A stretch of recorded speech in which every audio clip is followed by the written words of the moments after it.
Good evening and welcome to 365 Days of Amazing Stories with Theo Mayer. Here we are on day 198 and continuing stories from 1001 Arabian Nights, and specifically the story of the two Viziers.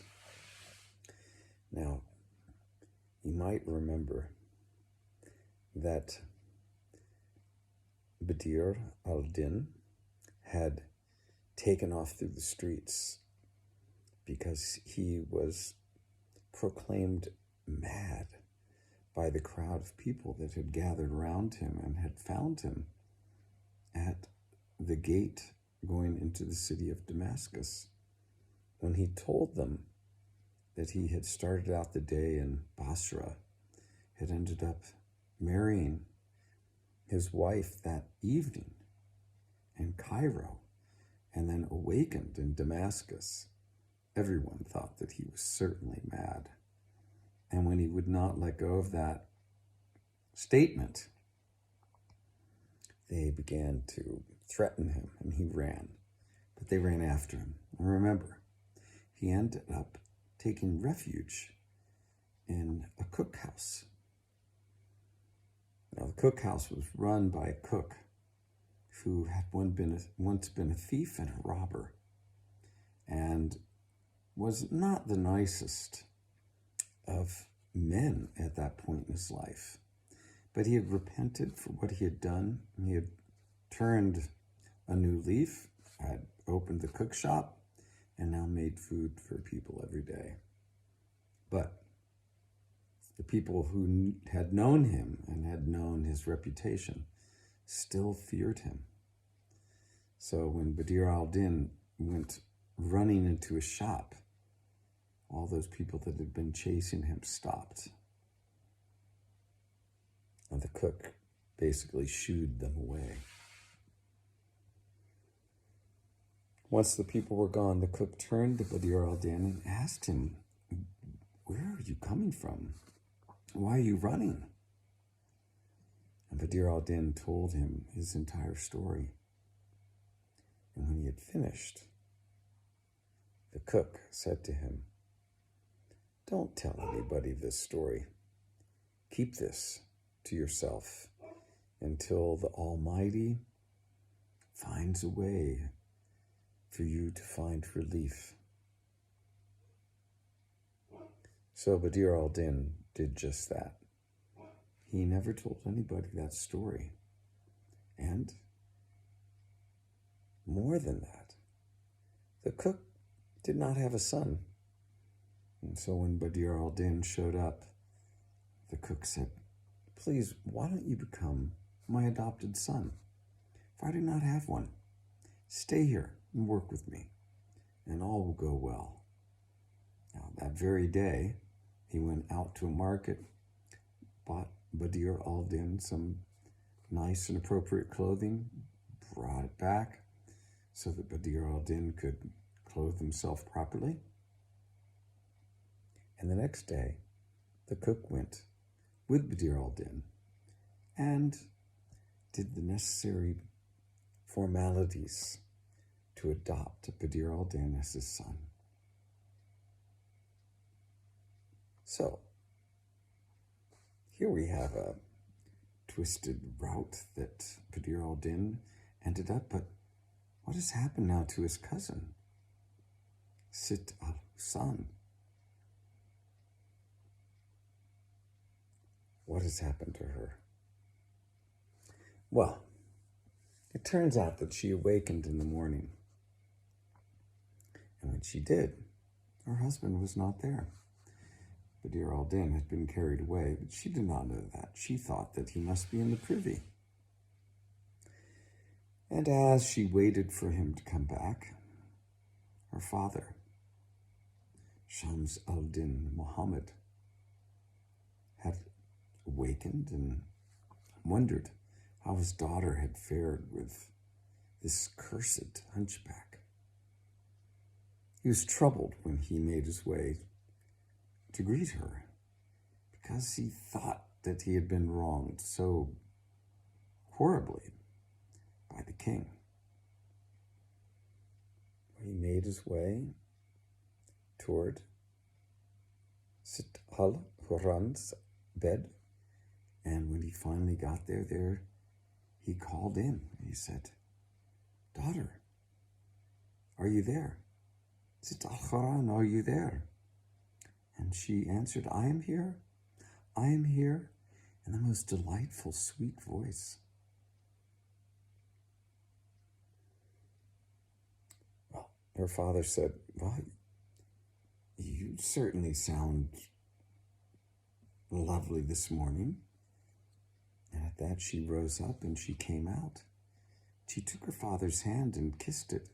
He noticed that she looked more radiant than she ever had before, which is true, because those sweet and tender moments with the deer-like Badr al-Din had touched her deeply.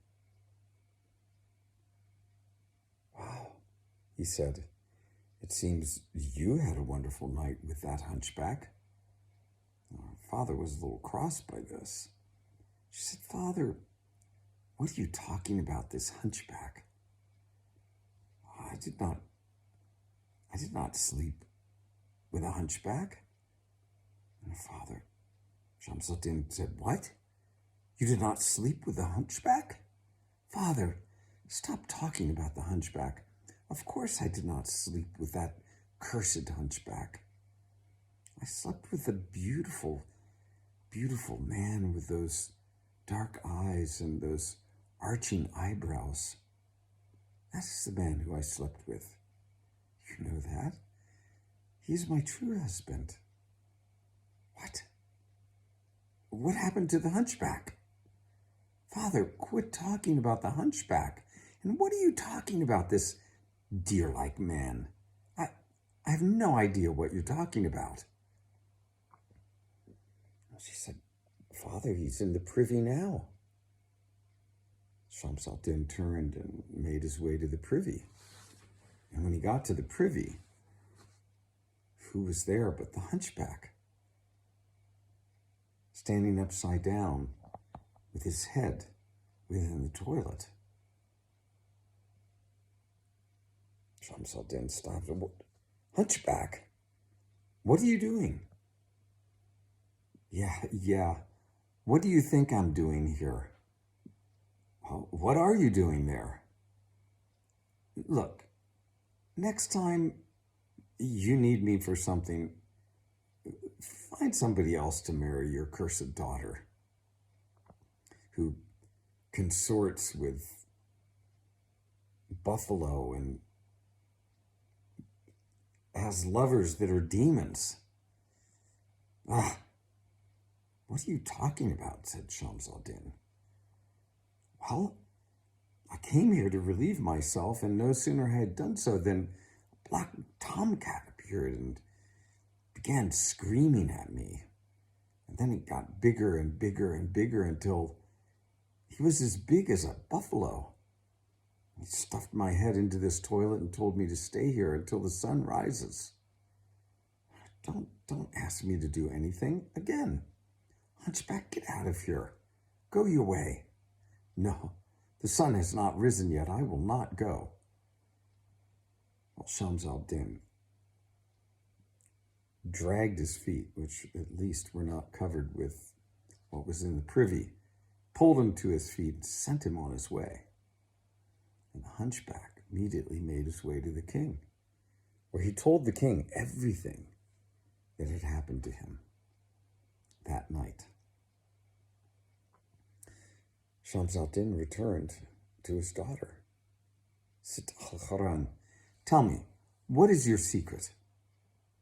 "Father, I don't have a secret," she said. "Oh, tell me, what is it? What happened?" "What do you mean, what happened? You had the hunchback there to turn an evil eye on any danger that would come, so that my attention would go fully on the beautiful man that you provided for my husband." "What are you talking about? What man is this?" "Well, the man who slept with me, who became my husband, well, Father, I'm now pregnant with his child. Shams al-Din could not believe what he was hearing. Sit al-Quran said, Father, look, there is this turban, which was draped over the chair.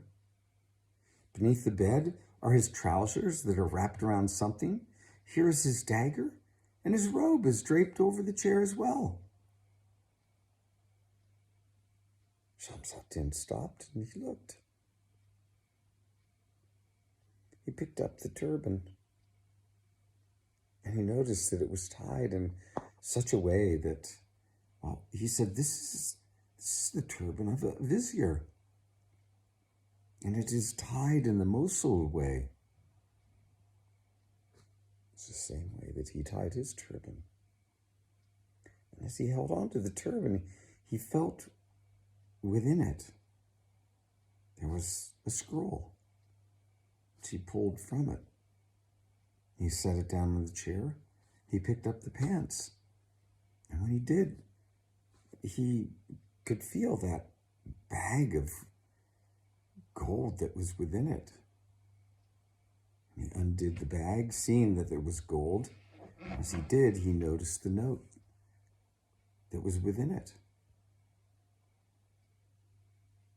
He read the note. It was dated, and it said, Badr al-Din sells to Isaac the Jew the first boat that comes into the harbor, all of its merchandise, for 1,000 dinars. When Shams al-Din read this, he let out an exclamation, and he fell to the floor in a swoon.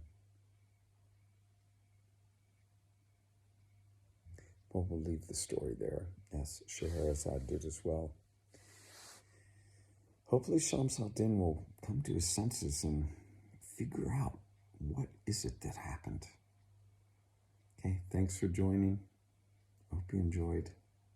Have a good rest of your day or evening, whatever it may be.